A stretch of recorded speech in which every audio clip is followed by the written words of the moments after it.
Good morning. Good morning. ক্যান্ডিতে একটা খুব সুন্দর সকাল, মেঘাচ্ছন্ন সকাল। তো আমরা এখন যাচ্ছি সিগড়িয়াতে বাবা যাচ্ছে না, কারণ অনেকটা সিঁড়ি দিয়ে ওঠার ব্যাপার আছে। তো চলুন সিগড়িয়ার জার্নিটা কেমন হয় সেটা বলছি।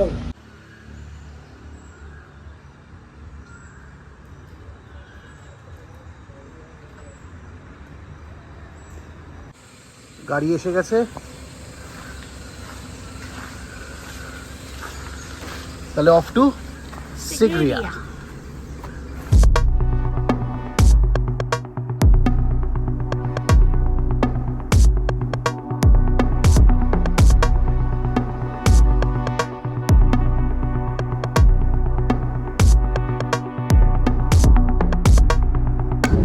তো এখন আমরা একদম শ্রীলঙ্কার মাঝখান দিয়ে যাচ্ছি, সেন্ট্রাল প্রভিন্সে তো আছি, তার একদম মাঝখান দিয়ে যাচ্ছি। আর এখানে জায়গাটার নাম হলো নালন্দা। দুদিকে খুব সুন্দর স্পাইস গার্ডেন। আর সিগড়িয়ার দিকে এগাতে গেলে এই নালন্দা দিয়েই আপনাদেরকে যেতে হবে। খুব সুন্দর জায়গা।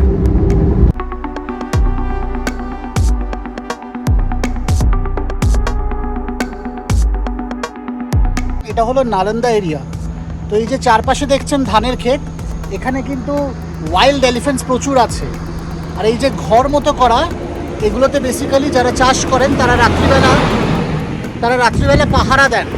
ওয়াইল্ড এলিফ্যান্ট এলে তারা আগুন জ্বালায় যাতে এলিফ্যান্ট পালিয়ে যায়। আর মাঝে মাঝে রেয়ার হলেও এলিফ্যান্ট অ্যাটাক এই ক্ষেত্রে এই জায়গাতে হয়ে থাকে।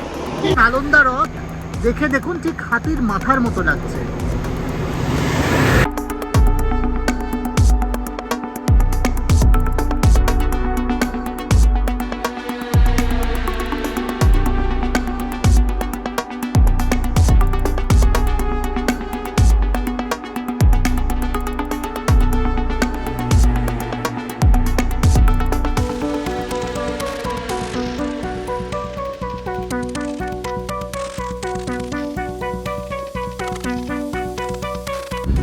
এটা হলো ডাম্বুলা এরিয়া, যেখানে ফেমাস কেভ টেম্পল আছে।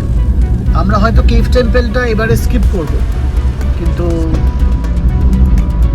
খুব সুন্দর জায়গা।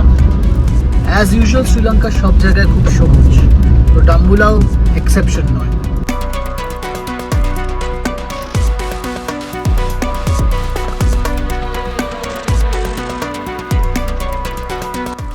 আমরা আজ ক্যান্ডি থেকে ডাম্বুলা হয়ে যাব সিগড়িয়া, আর 160 কিলোমিটার কভার করে আবার ফিরে আসব ক্যান্ডিতে।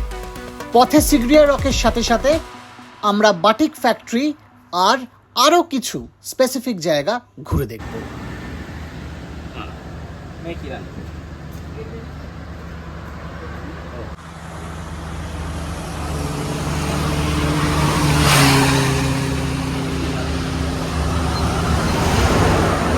শ্রীলঙ্কায় এসে লাল কলা খাবো না, এটা তো হতেই পারে না। হেভি মিষ্টি।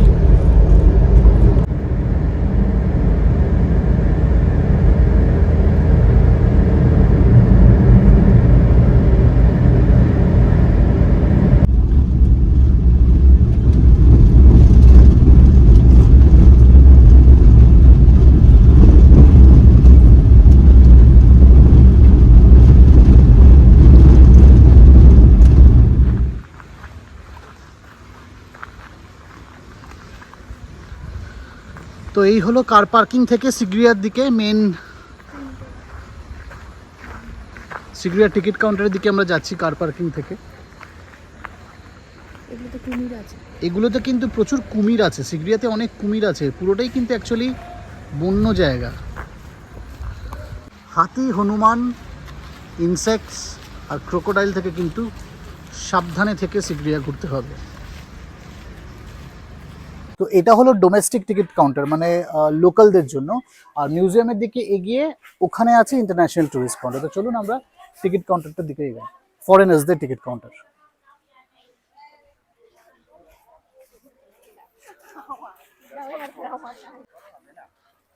তো এই চারপাশে যেগুলো দেখছেন না, পুকুর না সরি লেক, এগুলোতে কিন্তু প্রচুর কুমির আছে। একটু ছবি তুলে নিই, প্রচুর কুমির আছে।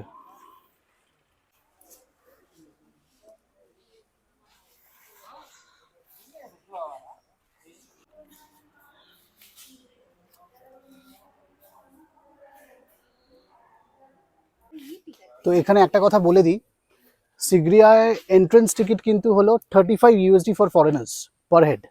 কিন্তু আপনারা যদি সার্ক কান্ট্রির হন, মানে ইন্ডিয়া, বাংলাদেশ, আমরা যারা সার্ক কান্ট্রিতে বিলং করি, তাদের জন্য $20 পার হেড। কিন্তু সেক্ষেত্রে পাসপোর্টটা ক্যারি করা কিন্তু ম্যান্ডেটারি। তাই পাসপোর্টটা অবশ্যই ক্যারি করবেন যাতে এই রিডিউস রেটে টিকিটটা পান। তো সিগরিয়া ডেফিনেটলি এক্সপেন্সিভ, এটা নিয়ে কোনো ডাউট নেই। কিন্তু যখন শ্রীলঙ্কায় আসবেন এত কষ্ট করে, এত খরচা করে, তখন সিগরিয়া তো বানতা হি হ্যায়। তো এই চারপাশে কিন্তু প্রচুর কুমির আছে, যার জন্য সঞ্চিতা আমাকে সাবধানে চলতে বলছে, যে যদি পুকুর ফুকুর বা লেকে পড়ে যাই। এরম কোনো কেস নেই, একদম নিশ্চিন্তে বেশ তাড়াহুড়ো করেই যেতে পারেন, কিন্তু জলের পাড়গুলো থেকে একটু সাবধানে, কারণ এখানে কিন্তু প্রচুর কুমির আছে। বেসিক্যালি একটা জিনিস বলে দিই, সিগরিয়া কিন্তু একটা ফরেস্ট এরিয়া, যেখানে প্রচুর হাতি বেড়ায় এবং কুমির আছে, বাদর তো আছেই। তাই কোনো অ্যানিমালসের সাথে এনকাউন্টার করবেন না, তাদেরকে তাদের মতো থাকতে দেবেন। এখানে সেই স্ট্যাচুটারি ওয়ার্নিংটা বারে বারে লেখা আছে। নিজেরা এনজয় করতে আসবেন আর ভালো করে সেই ফেমাস সিগরিয়া রকটা ঘুরে দেখবেন।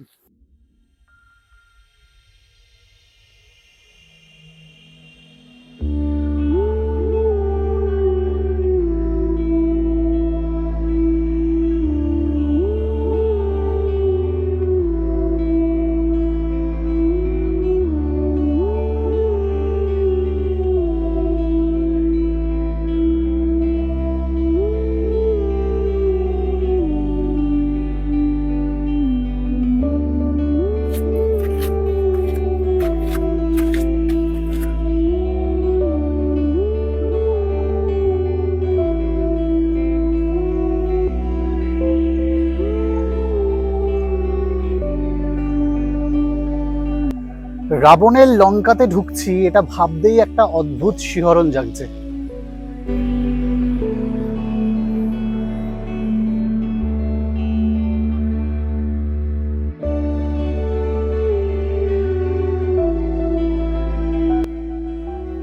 এই হলো ট্রিপল এন্ট্রেন্স, যেখান থেকে মূল ফোর্টের দিকে আমরা এগাবো।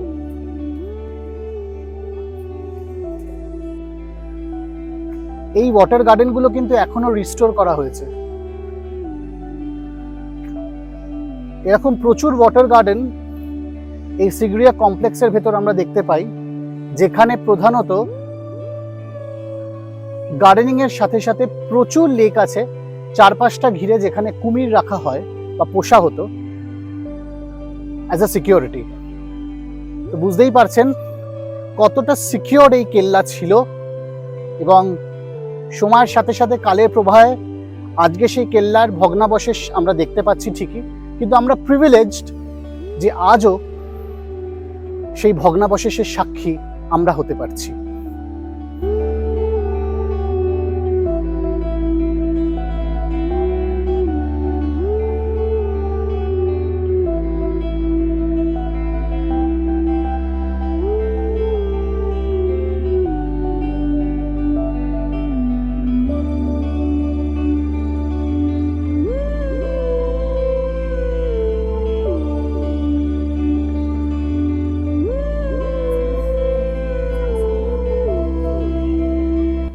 এই হলো সেই 8th wonder of the world, Sigiriya rock.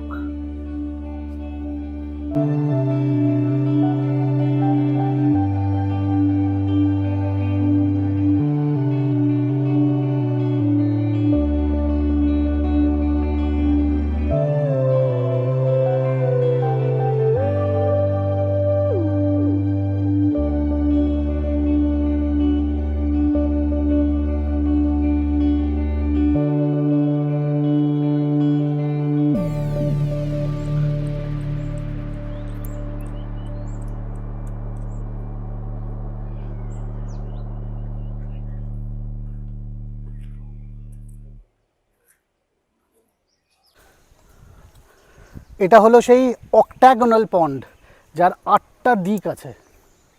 আর দূরে দেখুন ওখানে লাঙ্গুর ঘুরে বেড়াচ্ছে। তো শ্রীলঙ্কায় আসবো আর হনুমান দর্শন হবে না, সেটা তো হতে পারে না। লঙ্কা মানেই আমাদের জন্য জয় হনুমান আর জয় শ্রীরাম।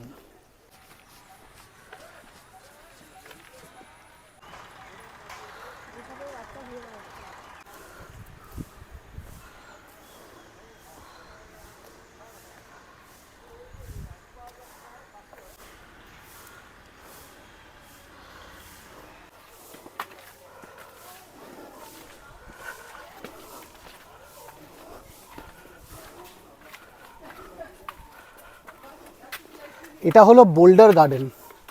যেরকম সমতল গার্ডেন হয়, বৈচিত্র্যের জন্য এখানে বোল্ডারের মাঝখানেও গার্ডেন বানানো হতো, বোল্ডার দিয়ে সাজিয়ে।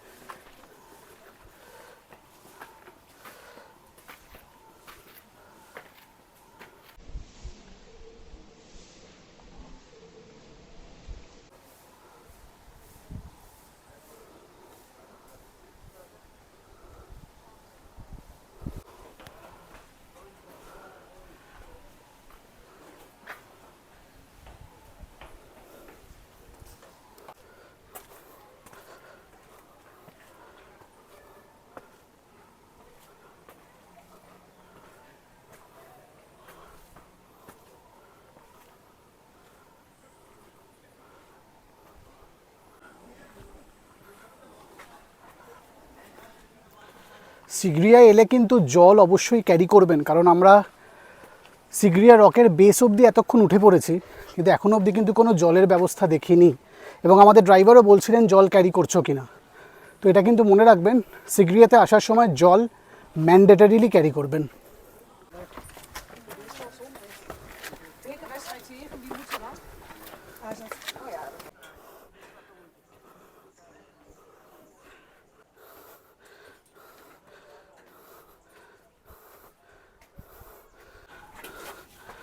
এরম দড়ি ধরে ধরে উঠতে হবে, এরকম একটা জায়গা আছে, এটা প্রচণ্ড স্টিপ, দড়িটা ধরে উঠ।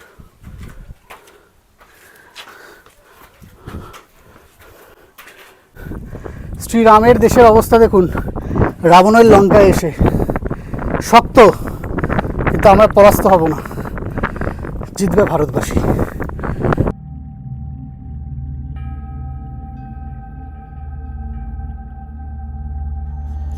রাবণ এবং তার বাবার নির্দেশে মায়াসুর তৈরি করেন এই দুর্গ, এবং এই দুর্গের পাদদেশেই প্রথম মা সীতাকে এনে রাখা হয়। এই দুর্গের আধুনিকতা ছিল দেখবার মতো। পরবর্তীকালে 5th সেঞ্চুরিতে এই দুর্গকেই নিজের মেন প্যালেসে কনভার্ট করেন কিং কাশ্যপ।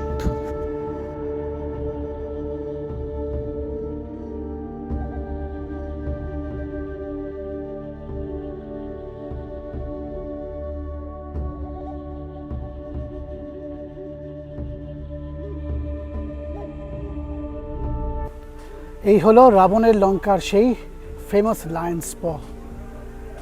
এই এত উঁচুতে ওঠার পর এক জায়গায় আমরা প্রথম ড্রিঙ্কিং ওয়াটারের অ্যাক্সেস পেয়েছি।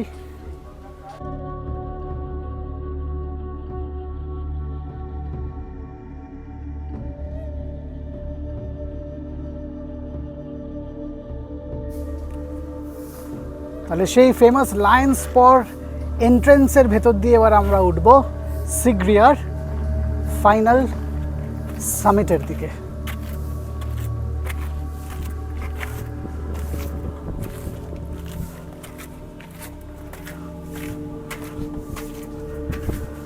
আপনারা যাতে এই ভিডিওটা ভালো করে দেখতে পারেন, তার জন্য কিন্তু আমরা অনেক কষ্ট করে এই ভিডিওটা তুলছি, এটা একদম অনেস্টলি বলছি। আপনারা এলে বুঝতে পারবেন যে এখানে ওঠাটাই কত ডিফিকাল্ট, আর তার সাথে ভিডিও করা ইজ রিয়েলি ডিফিকাল্ট। তাই একটু লাইক, শেয়ার আর সাবস্ক্রাইব করে আমাদেরকে এনকারেজ করবেন, যাতে আমাদের এই খাটনিটা সফল হয়, এবং এরকম আরও খেটে আরও সুন্দর সুন্দর জায়গা আপনাদের কাছে পৌঁছে দিতে আমরা এনকারেজড হই।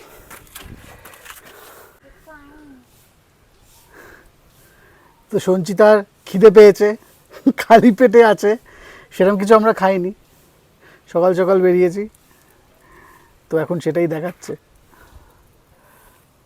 আর এদিকে দেখুন লঙ্কা।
আমরা এখন সিগরিয়ার সবচেয়ে টপমোস্ট পয়েন্টে আছি।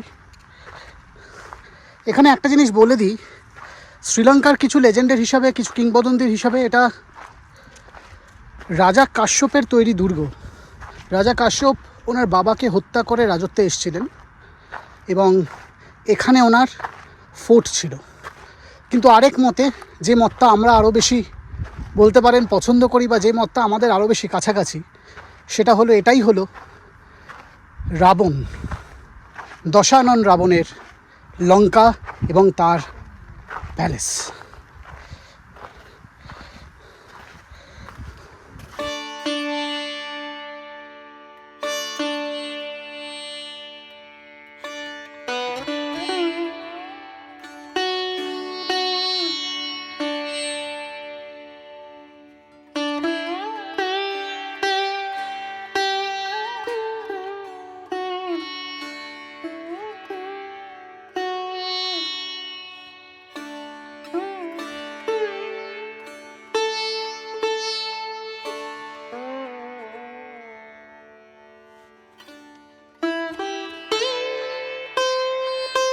এখন প্রচুর ফ্রেস্কোস পাবেন, দেয়ালে প্রচুর দাগ এবং ন্যাচারাল আর্টিফ্যাক্টস।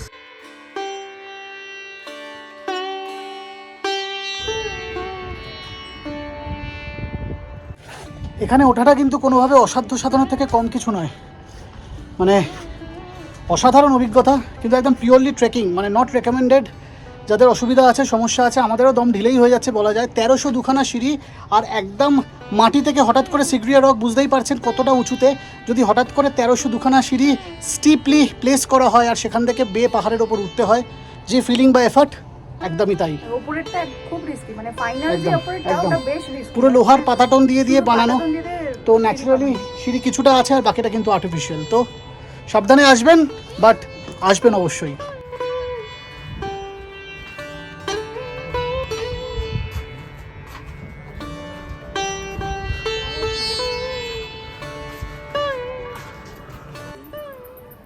এই যে বাঁদিকের দেয়ালটা দেখছেন, এই যে দেয়ালটা, এটাকে বলা হয় মিরর ওয়াল। তখনকার আমলে এটা পুরোপুরি কাঁচের মতো চকচকে পালিশ করা থাকতো। তার কিছু ধুলো ক্রিস্টালসের মতো এদিকেও আছে এখনো, হয়তো সেটা ক্যামেরায় বোঝা যাচ্ছে না, আমরা খালি চোখে বুঝতে পারছি।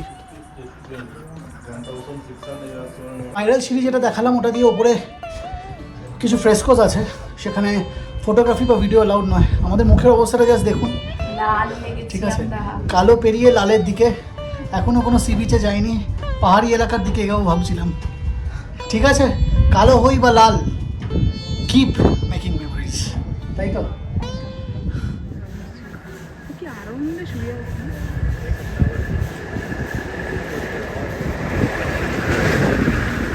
আমরা এখন একটা উড কার্ভিং ফ্যাক্টরিতে এসেছি।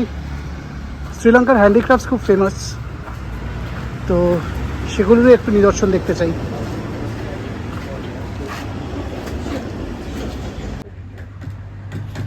এই উড কার্ভিং ফ্যাক্টরি বা এরপরে যে বাটিক ফ্যাক্টরি দেখাবো, এখানে আপনি বিনামূল্যে প্রবেশ করতে পারবেন, চাইলে কিছু কেনাকাটা করতে পারবেন। আর হ্যাঁ, মনের বেলা বলে দিই যে এই পুরো ট্রিপটা করতে আমরা যে গাড়ি ভাড়া করেছিলাম ক্যান্ডি থেকে আবার সিগরিয়া ঘুরে ক্যান্ডি অবধি, সেটা আমাদের লেগেছিল 25,000 LKR, মানে মোটামুটি 8,000 Indian currency.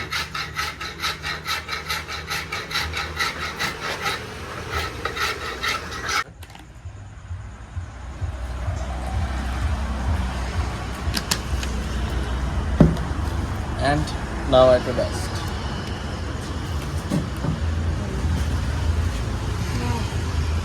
It's come to red color. We can add to more dust and more hot water. It's come to more dark. I think you know this. Lemon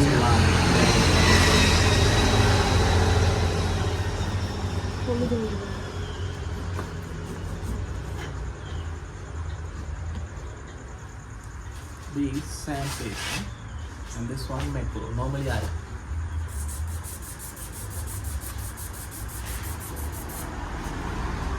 then I put the metal.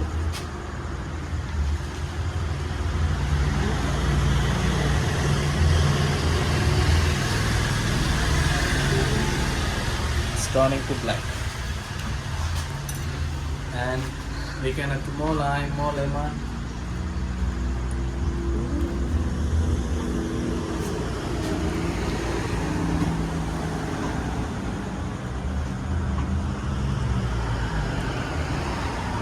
Starting to yellow.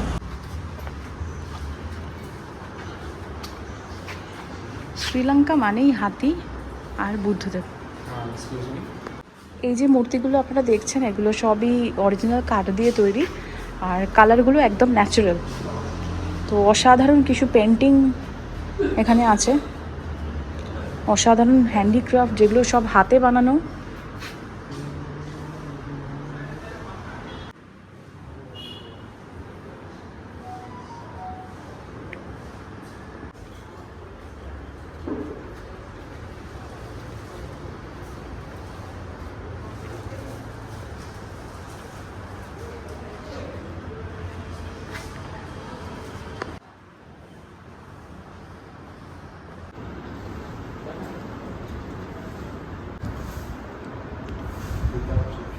এই গরমে king coconut একদম অপরিহার্য। After that we press it on 2, we use cloth on 100% cotton material. We make dresses, wall picture, tablecloth. So many things are done by hand, we never use machine. We get 75% paraffin and 25% mix mixed together and boil liquid wax applied to here. Okay, This is a special tool, we call it Jantin. We put on liquid wax applied, drop by drop comes out from here, cover the small parts and not first. Always we get color from light color to dark color. According to the design, our first color is yellow. We put this item into yellow color dye bath. All the wax is out, white parts become yellow and wax traces remain white. Story of the Henry Batik. We have 3 factory. Our main factory start 1977 Pasiala. Wax and beads mixed and boiled.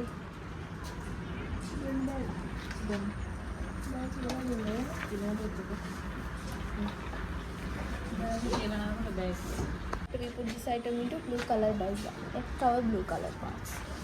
Cover the wax like this. Okay.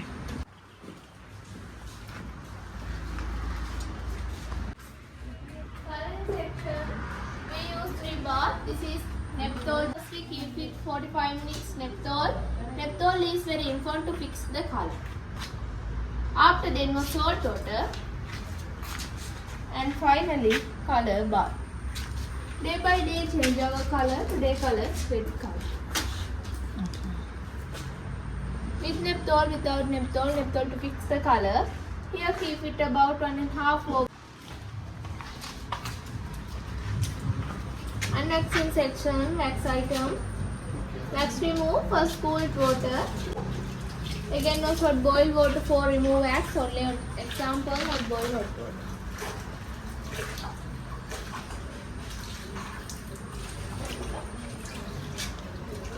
Okay, Wax remove. Different. Well, our finish item, our price depend on the colors and work. We have mentioned our price. If you like to buy something, you can pay in foreign currency. Okay, look at that.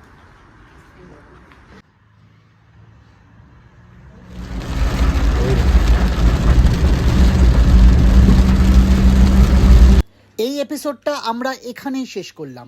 পরের এপিসোডে আমরা নিয়ে আসব নুয়ারা এলিয়া ঘুরতে যাওয়ার গল্প নিয়ে। ভালো থাকবেন আর মনে রাখবেন কিপ মেকিং মেমোরি।